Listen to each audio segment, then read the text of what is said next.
ICC cricket विश्वकप league 2 अन्तर्गत त्रिकोणात्मक एकदिवसीय श्रृङ्खलामा नेपाल घरेलु टोली स्कटल्यान्डसँग 2 रनको क्षीण अन्तरले पराजित भएको छ। स्कटल्यान्डको टुन्डी स्थित फोर्टहिल क्रिकेट मैदानमा आइतबार सम्पन्न रोमाञ्चक खेलमा नेपालले 324 रनको विशाल लक्ष्य पछाइरहेको थियो, तर निर्धारित 50 ओभरमा 321 रनमा नेपाल समेटियो।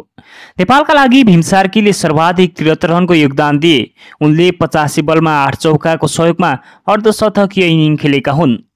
भीमले आरिफ शेखसँग मिलेर 94 रनको महत्त्वपूर्ण साझेदारी गरेका थिए।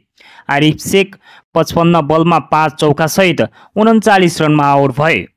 त्यसैगरी उपकप्तान दिपेन्द्र सिंह ऐरीले 51 बलमा 2 चौकाको सहयोगमा 56 रन जोडे। उनले 7औं विकेटका लागि सोमपाल कामीसँग मिलेर 105 रनको महत्त्वपूर्ण साझेदारी गरे। नेपालको ओडिआई खेलका लागि यो साझेदारी सबैभन्दा उत्कृष्ट थियो। सोमपाल कामी 44 बलमा 3 चौका र 4 छक्का सहित 67 रनमा आउट भएका थिए। त्यसअघि टस जितेर पहिला ब्याटिङ खोजेको स्कटल्यान्डले निर्धारित 50 ओभरमा 6 विकेट गुमाउँदै 323 रनको विशाल योगफल बनाएको थियो। स्कटल्यान्डका लागि रिची बेरिङटनले 114 बलमा 6 चौका र 4 छक्का सहित 102 रनको उत्कृष्ट शतकीय योगदान गरेका थिए।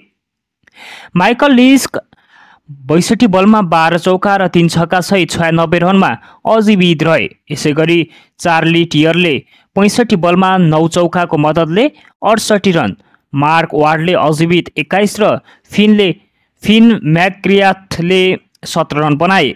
नेपालका लागि करण केसी र दिपेन्द्र सिंह ऐरीले समान 2-2 विकेट लिए भने ललित नारायण राजवंशीले 1 विकेट लिए। स्कटल्यान्डका म्याकेन्जी जोन्सले 3 विकेट लिए भने सफिया शरीफ र माइकल लिस्कले 2-2 विकेट हात पारे। त्यसैगरी ब्रान्डन म्याकमुलन र चार्ली कासेलले समान 1-1 विकेट लिए।